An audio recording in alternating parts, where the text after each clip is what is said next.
Okay, welcome everyone. Welcome, Migas. Always a faithful viewer.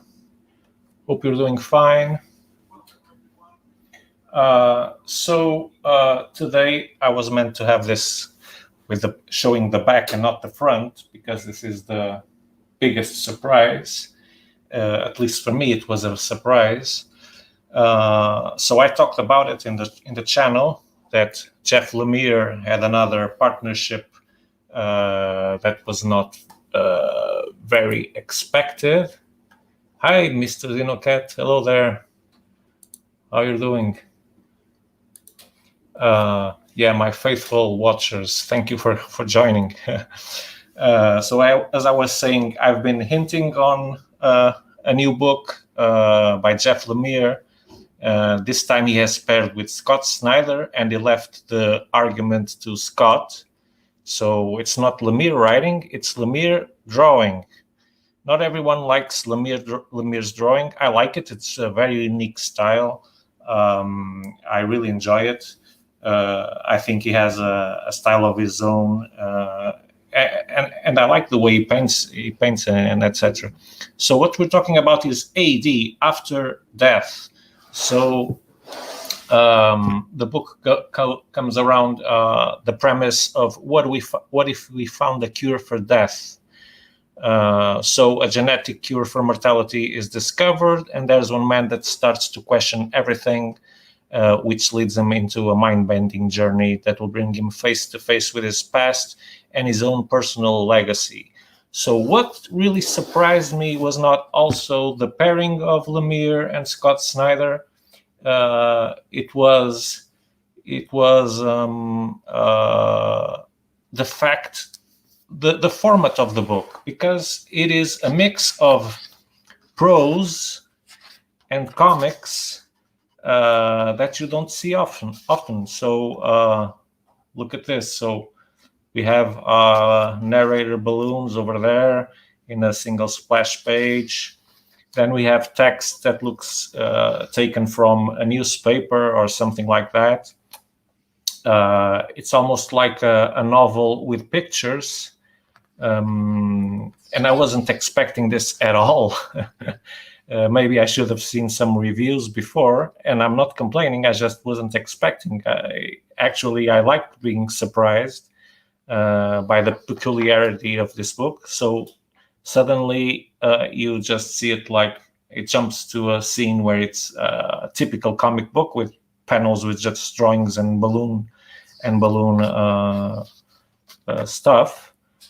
So it's quite an unique creation. I haven't read it yet, but I'm very curious. This is Lemire's work, right? It's easily spotted, very distinctive, with a simple palette of colors, weird faces. Yeah, it doesn't do faces very well, that's for sure. Not even cow faces. So he has a style very, it doesn't appeal to everyone, but I like it. Look at this. I think he water paints. I'm not sure. So there's the text again. So the book is quite thick, as you can see. So, and taking into account that there's text like in a prose book, this should amount to a couple of hours of reading. This should make up for the money it costs fairly easy. Look at this. I love Lemire's drawings. I don't know why. This has nothing special, but it's the simpleness of the thing that makes it great. Even in big artists outside comics, like Picasso or something, they were enthroned because of the way they could represent something by using the minimal lines and contours available. So this is the first surprise. It just got launched recently. We've got it here. See, the palette has suddenly changed to another set of completely different colors. I'll just leaf through a little bit more so you can get a glimpse at this. You like the drawing? Ah, you also like it, Migas? Yeah, thank God. There's another fan of Lemire's drawing. He doesn't draw, well, I would say less than 50% of the books he does. He is the one drawing them, but I think it's mostly because he doesn't have time for everything, because this guy is prolific as hell. He's always spitting out books, and by spitting, is not just spitting them out, because they're always at least good books. I don't know how this guy manages it, but yeah, is something of a kind. So this is the first book that I wanted to show you. There aren't many books, but I plan to talk a bit about something else later on at the end. So first one is done. So the next one was, and I have to be I am sorry about this one, because this was supposed to fulfill an order, but it took so much time to get here that yeah, sorry about that. But it's finally here. So we have not enough manga in the store, and I recognize that. So we're trying to do something about it, because our supplier does have good prices on manga. Manga is cheap by itself, but I think our provider, our supplier, does have good prices. So this is a kind of an omnibus. For manga, this is how an omnibus looks like. Yeah. Nothing compared to a Marvel omnibus or even a Dark Horse omnibus, which is also different. So, and I want to also educate myself a little bit on manga, or manga, as you wish. And yeah, we want to bring more titles to the store. So this is something out of the ordinary from the normal things that we have. Then this has not arrived this week, but I think I haven't shown it. So it's Head Lopper and Island or A Plague of Beasts. It's the first volume, and it's also a very thick trade paperback. It's by Andrew McLean and Mike Spicer, and it also features a very distinctive art and coloring too. The coloring is more digital-like, or digital really. It looks to be digital. The drawings are very sketchy, very rough-edged. I haven't yet read it, but I expect to do it soon. I don't know if any of you have read it. If you have, you can paste it in the chat and tell me if you liked it or if it sucked. There's a chance for that. We try not to buy books that suck, but sometimes it happens, because opinions and reviews are what they are. They count for what they count. So this kind of reminds, it looks like someone trying to mimic Mignola's style and colors, though I think he doesn't usually do colors, but he uses many times the same colors. But that's only in some pages, because here it doesn't look like Mignola. But I think there's some influence here in the kind of drawing from Hellboy and etc. That's just me saying. Yeah, I'm not too sure if I'm going to like this. This is one of those books that I have 1 foot behind. Look, this is typically Mignola. So I'm hoping it's good, but my expectations are low. I'm keeping my expectations low for this, and hopefully I'll be positively surprised. Let's hope that's the case. like this, like Conan-like illustration. Cool. You can see it very much because of the reflection, and it's a very dark image. This is by Mike Mignola, really, actually, because it says there. So, yeah. Love this one. Troy Nixie, don't know the guy, must be honest. And like this too, by James Stocco. This one I know. And Gabriel Ba also. There's great names here doing covers for them. So that's it. Head Lopper.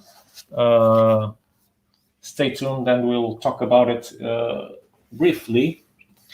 Then another book that we had to restock because as soon as it hit the shelves, it was out of the store. And it's Robert Silverberg's Colonies, Return to Belzegor. I don't know if you saw the video that we've posted, the review video. It's very recent. I can do a slight summary of it, even for our offline viewers then. So it's quite a beautiful book. It's by Philippe Thirault, the writing, and the drawings by Laura Zuccheri. And so this is about a time where there are colonies, humans have colonies, and they extract things from there, right? Like we always have from colonies. So, but the colony is an actual different planet. And this guy, this ex-lieutenant that we see here, when he was in the planet being trained to extract the special venom from a very scary creature. Well, we actually see him coming back to the planet because he left it. We don't know why at the beginning. And he comes with a scientific expedition made of two people that want to study a ritual that occurs just once. I don't know how what's the frequency, because 5 moons have to be aligned, and etc. etc. And when by the time he gets to the planet, he can see that there are two sentient life forms that have been recognized as having human rights, let's say it, and so they live together with the people that inhabits the planet, and they even have works, some of them. And so he meets an old foe, his former chief there, who is now married to the girl he was in love with before leaving the planet. So there's some complication there. And yeah, so what we see in this journey is the ex-lieutenant dealing with the ghosts of the past, and also ending up searching for the ritual that the expedition wants to witness, and it's rebirth ritual. So these creatures supposedly have many lives, and they call themselves XPTO first or second or third, regarding to the incarnation that they represent. So there's some mystery around that ritual, and yeah, you have to read the book to see it. But know that humans are going to try to do it also and see if it works for them as it works for the creatures. Maybe it does, maybe it doesn't. Yeah, but there's lots of action in this book. It's very well illustrated, as you can see, hopefully can see with this camera. And Philippe Thirault's writing is top notch. I really enjoyed this book. And congratulations to the guy that bought it, because he did a very good buy. So this is European comics, right? Not American. So it's good to switch between American flavor and European flavor. At least I like to do it. Otherwise, it gets a bit bored. boring because Europeans are more serious and the Americans are more fun. Sometimes we want just fun. So the next one, yeah, it will be recognized by Migas, right? So this is already taken. It's for Migas Man. He's got good taste, this guy, and he loves Catwoman. And here is the volume 3, if I'm not mistaken. Where's the number of the volume? It doesn't have a number. Okay, Friend or Foe by Joelle Jones. So Joelle Jones has been writing Catwoman. In the previous video, we saw The Lady Killer by Joelle Jones, so we know how good she is, how good her art is, and even her storytelling. So let's just take a look. I can tell you that the paper is, as it is now becoming more and more for DC and Marvel, not that it doesn't have that quality we wish to. It's a bit thick and porous, but good enough to show some good colors. But yeah, it's not the same as before. It's not noticeable. So let's just take a stroll, and perhaps I'm leafing through too fast. I forget that the camera can't catch up. Yeah, it's the third volume, right? Yeah, but it doesn't say so. It's weird. So Selena, this wonderful, sexy woman with some deadly claws. I must confess, I'm also curious on reading what Joelle Jones has been able to do with the character.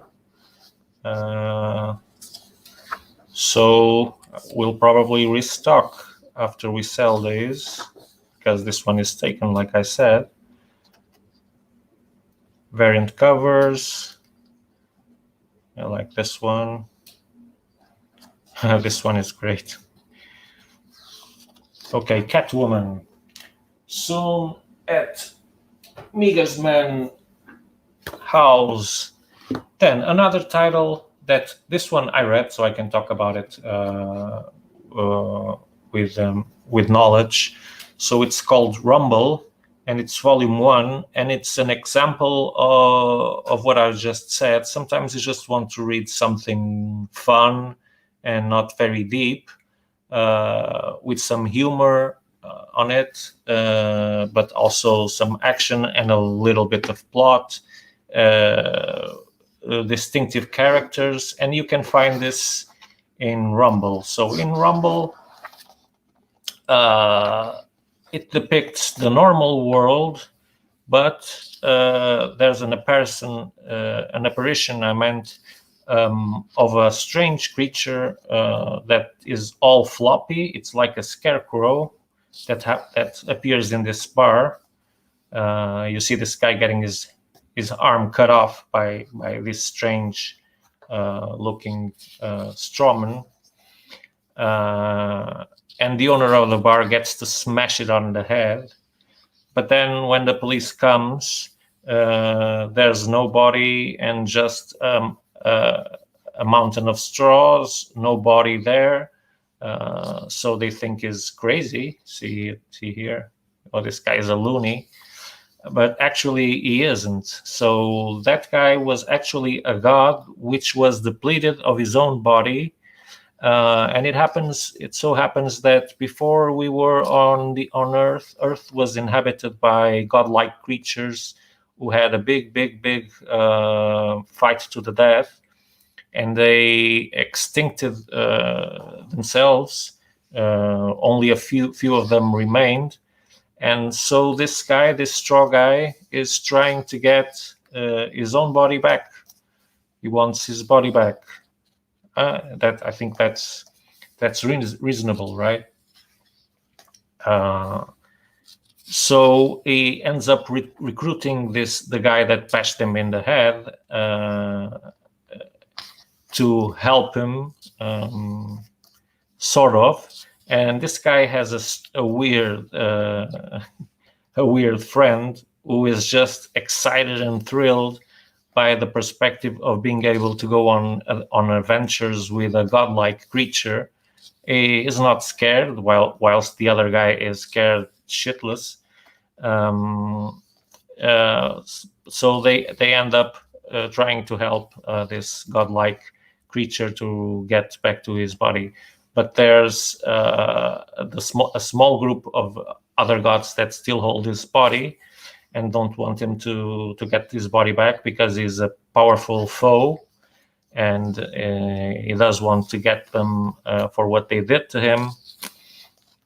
And so what we do is accompanying these two fellows, normal guys like us, amidst gods with powers.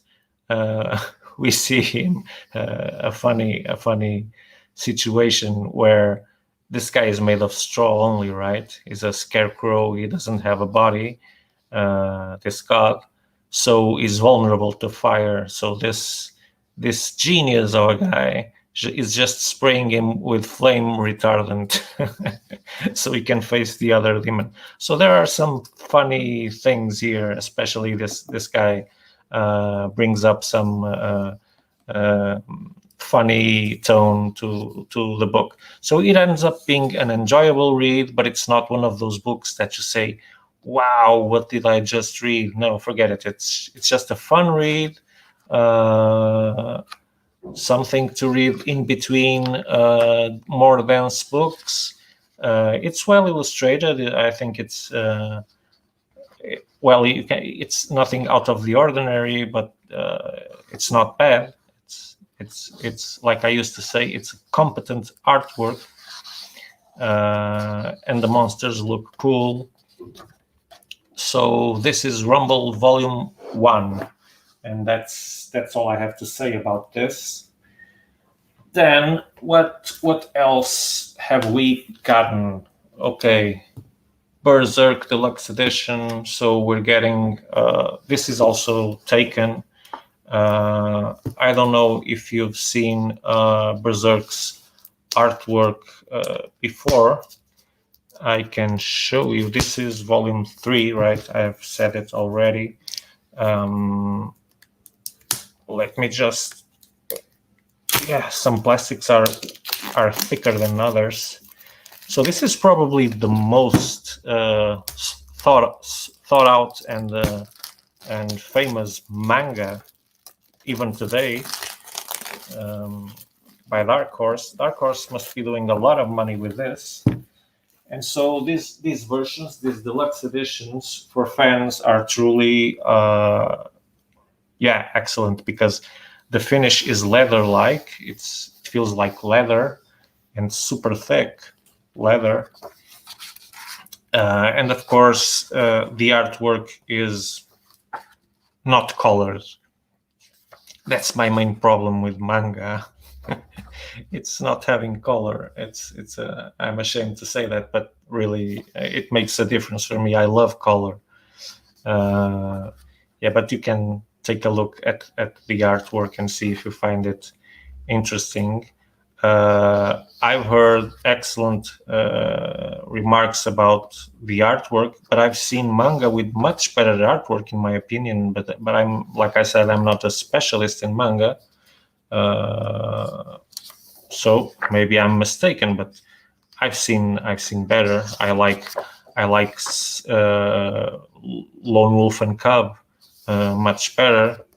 The style, I think this is a bit more noisy visually and more simplistic. And I also love Usagi Yojimbo's artwork, but it's a very different thing. It's not comparable.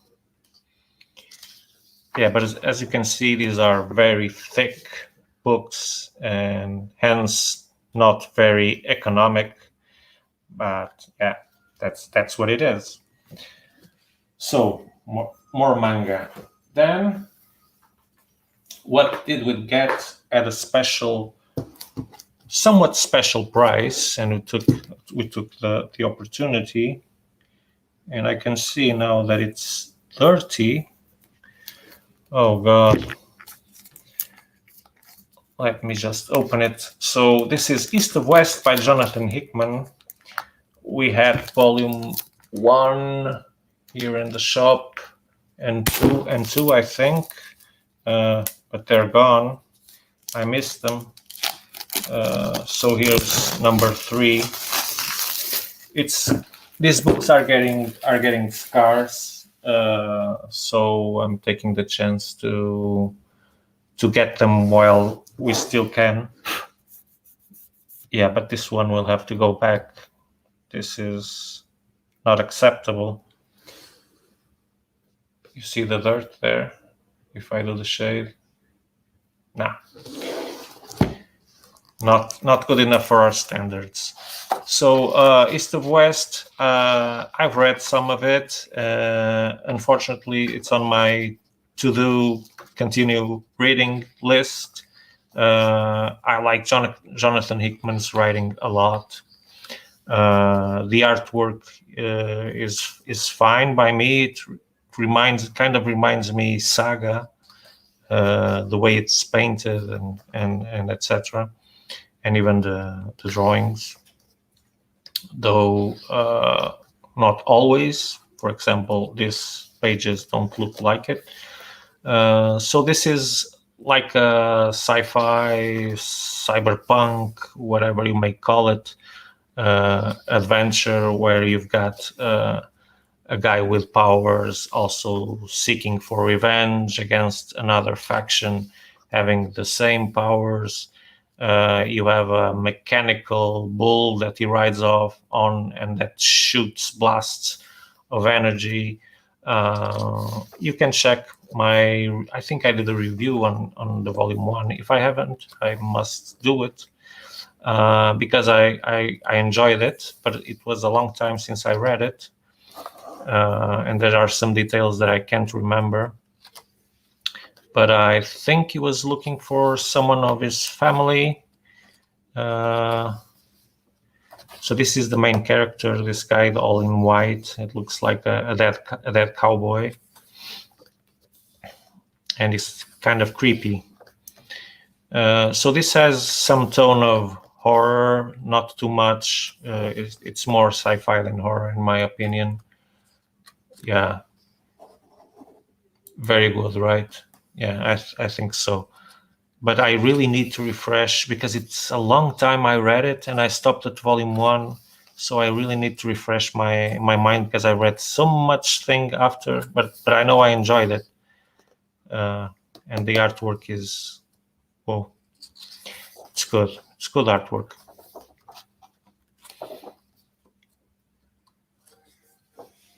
Yeah, so just a pity to see that this will have to go back where it came from, but yeah, that's the pains of the business. Sometimes it happens. Then the next one, and the biggest one, in size at least, let me hold it like this, the Absolute Swamp Thing. Let me get you out of the way. Sorry, Migash. The Absolute Swamp Thing, Volume 1. So this is a slipcase edition. This is a very fancy edition. Let's open it up. This is also becoming hard to get. It's still gettable, especially the volume 1, but the volume 2 is, you can't find it in every retailer. Like if you go to Amazon or the other usual suspects, volume 2 is out. And where I could find it, it was already at market price, not with no discount at all. So this book's cover price is around 100 euros, or maybe dollars if we're talking America. I don't know if they do the prices like that, just a simple translation of the number.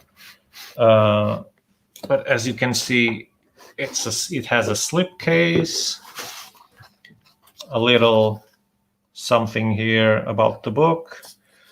Let's check the like this. This is the back, or better saying, this is the back, and I love this picture. There's I think there's an alternate edition that this is the main cover. I'm not sure. And then this is fabric, real fabric. I'm not kidding. It's not something trying to imitate it. And then we have this awesome cover, right? And with this color and this velvet-like, I don't know how to say it, and oversized. This must look great. I'm seeing it for the first time with you, so we're sharing the same experience. So contents, a cover from the early ages. So you might know of this is by the character was created by Len Wein and also Bernie Wrightson, who specialized in horror creatures, not only Swamp Thing but Frankenstein. There's a great book, Frankenstein Alive. It was the last work that Bernie did before he died. He didn't finish it, so you have two distinct kind of art there. But yeah, Bernie was a genius. If you'd give him time enough to draw, he would take your breath out with the drawings he did.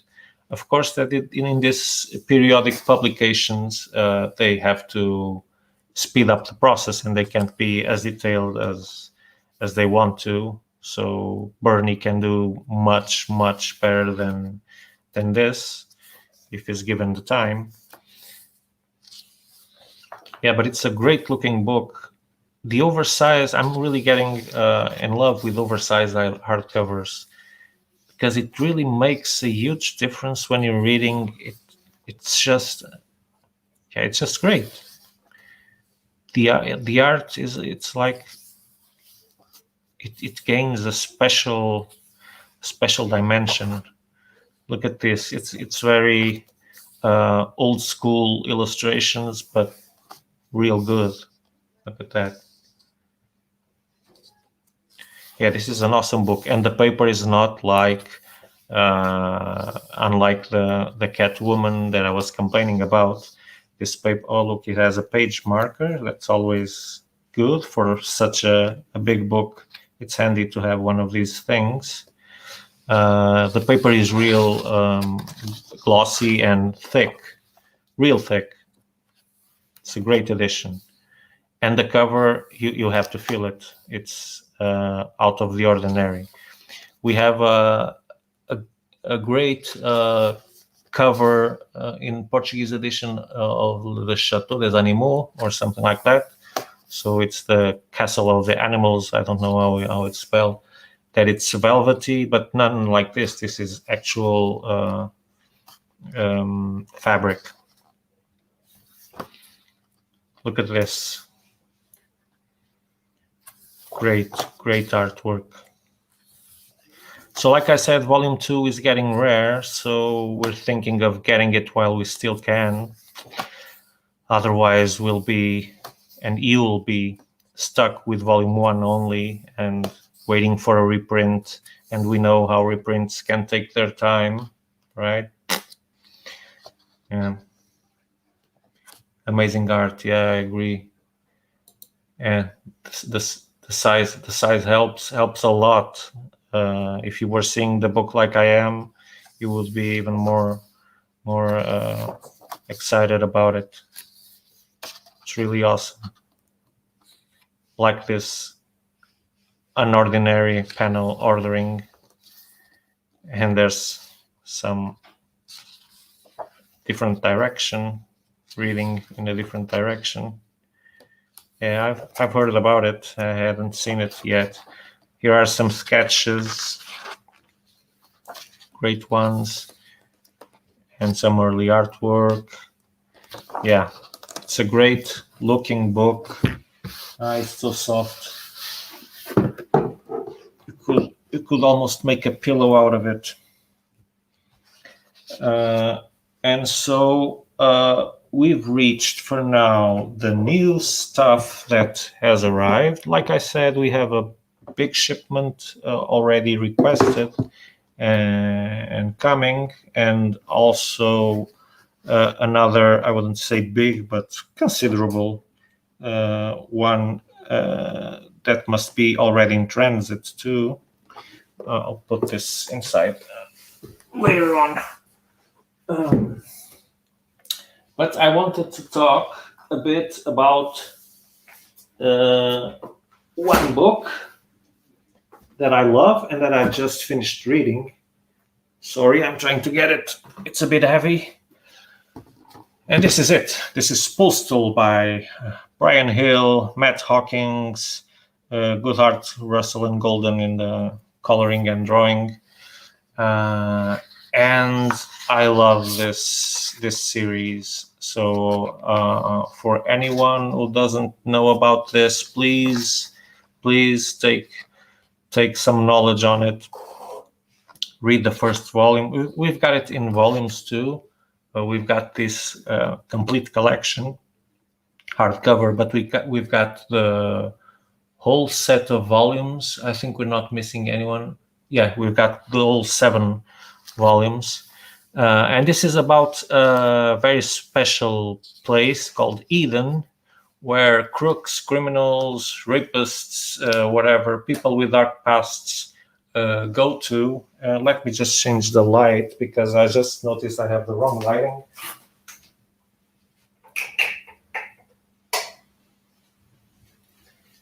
This probably works better. So this is a place where criminals go to. It was a community started by an supposedly evil guy. There are different opinions about that. And that is now ruled by his ex-wife, Chiffon. And she has a son, a very unique son, who has Asperger's syndrome. So he can't really emotionally link with people or read emotions from the faces of people or even show emotion through his face. But that doesn't mean he's dumb or anything, though her mother and his father think he is. And it all starts when a dead woman shows up in Eden, this place where nothing. I was just reading the comments, so simply awesome. Yeah, it is awesome. The story is incredible. Brian Hill writes for cinema or movies or series. I don't know exactly if he has done both, and it shows in the book, because if you want to transform this into a TV series, you just have to get the pages and put them on screen. It's all done there. It already has the right pace, and it's written for TV almost, it looks like. And it's no coincidence, because that's what he usually does. So like I said, there's this first killing that happens, and that's when we start finding the special abilities that our main character has. He has the ability to distinguish someone by the way they stand, the way they walk. He can see details that no one else thinks of. And the most interesting thing is to witness the way it changes throughout the history. So he starts as a simple mailman, is in charge of the post office in the city. His mother rules everything with an iron fist, helped by this guy who is the sheriff. And they're secluded from the rest of the world because they have an FBI infiltrated guy that has some deal going on with them that we don't know almost until the end of the book what that deal is. Why the hell does he help them to hide from the world? But yeah, he has an encounter with his father, and that's how he ends up like this. But the book, like I said, the interesting is to see the transformations that happen both in mother and son. The mother comes from a rough-edged person to someone who starts regretting some of her past and having to deal with that, whilst he in the other part starts to discover the dark side of him that he is convinced that he inherited and cannot escape from his father and from his mother. He is convinced that he can't evade the darkness, and it actually happens that he is very, very smart, and so he is always the guy that comes up with excellent plans to save Eden from attacks, to get away from blackmailers, get revenge on people. So we see him growing. When we think he's reached bottom, he can take a leap forward still. And this character here will help him in that, because she knows the instant he sees him that he isn't what he looks like, that he's more complex than that, and that it's not just a small town boy, is more than that. And she can see the darkness in him, and she will try to awake it. But she might not be very lucky with that. Let me tell you just right now. And that's it. So I finished reading it. I love it. I recommend it to everyone. I've just lent one of my copies to a friend of mine, because that's what you should do. You should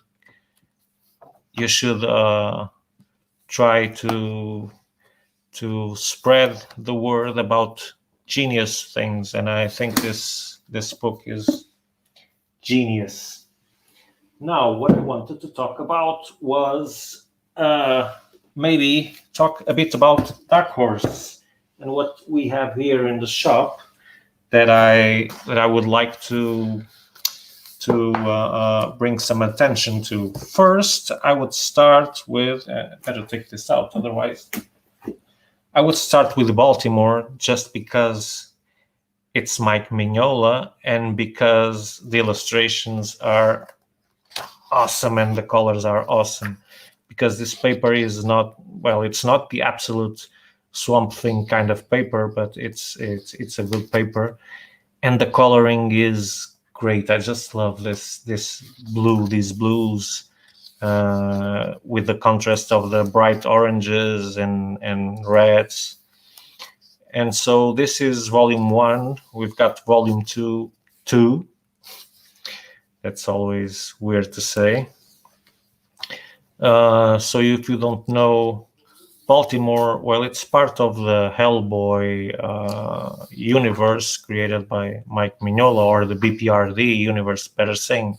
Hellboy belongs to that universe, not the way around.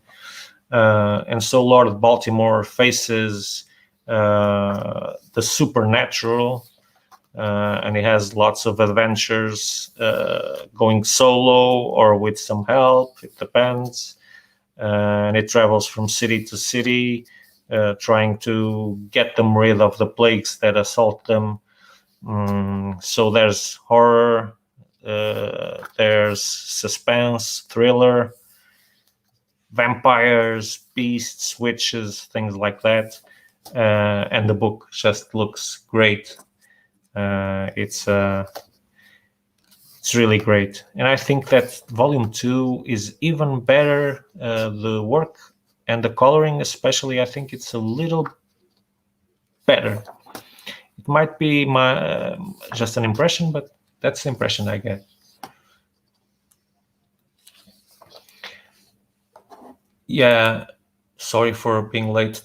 It's the complete series. Yeah, it's the complete series. It's and it includes the Postal Complete Collection, includes all the 7 volumes, and also a thing they did that is Postal, Laura Postal.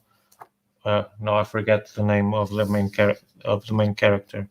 They did some short stories focusing on 3 different characters, I think. But that's also included in the trade paperback, so it doesn't really have much additional content. But it's hardback, and it's very hard to find. At least it was. By the time we got it, it was quite hard to find. So this is Baltimore, and if we go to BPRD, which we have some titles, you see the style is very similar, of course, because we're still talking about Mike Mignola's world and the BPRD. So we've got this one, 1946 to 1948, but there are lots of them ranging from different dates. We also have an edition that happens in World War I, I think. Yeah, so I'm going to scroll this fast because this is very similar to Baltimore, and I want to talk about other books that don't seem to get the love they deserve, and it kind of bugs me because I really like them, and it's weird that they don't get the praise that they should have. Yeah, but as you can see, it's the same kind of book, of course, but a different brand, let's call it, within the same franchise. So this is the book that I say that doesn't get the love it should get. And Matt Kindt does not get enough recognition. He is recognized, is successful. Okay, he is, but not everyone likes his artwork. I love it. It looks like I'm seeing his sketchbook, that it was just freshly drawn for me. That's the sensation I get when I see his artwork. It kind of reminds me of Lemire's style. They don't care about details. They care more about the overall picture and conveying the emotions they want. And this Department H, as I used to call it, it's actually depth, because this takes place 6 miles deep under the sea. Is a story of murder, mystery, and also some science fiction and a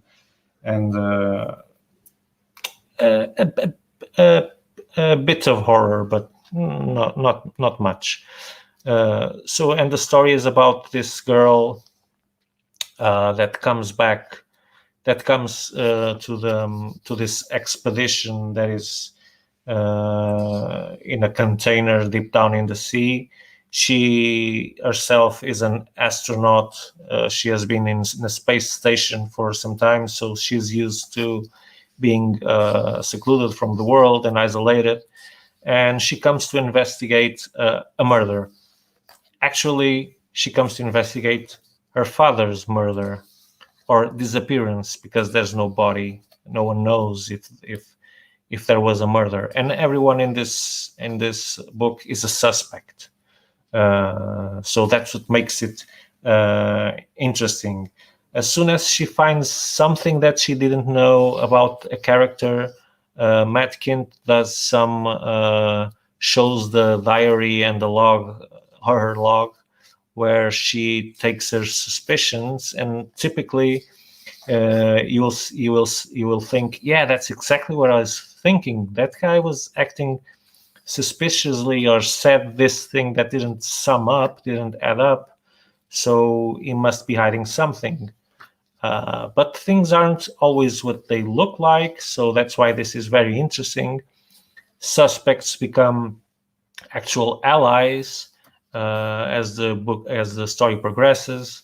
So it is more than anything a murder mystery book, but with a different setting. It's not a noir police crime book. but it has a complete different setting. Of course, they have trouble I was going to say space, in the submarine station. I don't know how to call it, underwater station, because there is some saboteur among them who starts wreaking havoc. And that's when our character starts finding allies that help her go through these shenanigans. But the writing is so good, and I actually like the illustrations. I don't know what you think about it. Maybe you don't. You might think it's too simplistic. I like it. I don't know why. Maybe I might be influenced by the quality of the writing and be pushed to like the art too. But yeah, that's me. I love it. And this doesn't get enough love, at least not on my shop. And this is another one that doesn't get the recognition it should have. It's also Matt Kent, complete surprise, huh? And it's mind management. So Matt Kent I think he has a great knack for subjects. He doesn't write. He writes about different things that he tries to write about things that other guys haven't written about. And so in this mind management, which is comprised in this edition of Dark Horse, these are omnibuses, Dark Horse omnibuses, soft covers, right? There are 3 of them. And so they talk about a secret organization that exists where its agents have special powers, mind controlling powers and things like that we go on and discover as the book continues. Here on the margins you can see mind management field guide 1.5 in all cases, blah blah blah blah blah, must be used. It has some appointments here that make it look like you're reading like the title suggests a report. But the story is actually great, and it's about this girl going also in a journey of discovery. She doesn't really know who she is, and then she finds she tries to find out who she is more deeply, and ends up finding a guy that knows her and that knows of the organization. And so bit by bit she starts discovering what this organization is capable of. She finds allies to escape there, because some of them have quite interesting powers, like predicting the future, making you do things that you don't want to do. There are some very clever powers here. And then you have these ads in the middle of the book that are very interesting. Yeah, once again, the artwork is, like I said, questionable. It's not for everyone. I like it. It really looks like his private sketchbook, but properly finished. And this is a great story because things are given to you at a slow pace, but without getting monotonous. That's the secret behind it, and Matt Kent does it very well. And it's 3 volumes, so you have a lot to entertain. You have to be very ingenious with your writing to make someone interested in a story for 3 omnibuses of this thickness. So he does an excellent job at that. We're always kept on the verge to know what else it will happen, how will they escape. the attempts of the organization to snatch them, because our character is aided by a rogue agent that they want to catch. But he's one tough guy to get, and a great partner to have.